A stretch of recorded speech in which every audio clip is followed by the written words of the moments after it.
Ẹ káàbọ̀ padà lẹ́ẹ̀kan sí i. Mo ní àlejò pàtàkì nínú ilé.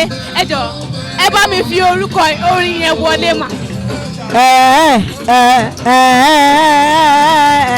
My name still remains Tiwalola Shittu Akoke Osha. Ẹ jọ̀ọ́ mà, gẹ́gẹ́ bá ṣe mọ̀ pé èní ni Opeyemi Shilo ń ṣe 30 years on stage. If I'm not happy, I will not be here, and it is a pleasure to be part of this, and not just part of this. I want everybody to come back and support Shilo. He is finally and fully back now. Alright ma, what relationship do you have with Mr. Opeyemi Shilo? He's a boss in the industry. What prayer or advice do you have for Mr. Opeyemi Shilo?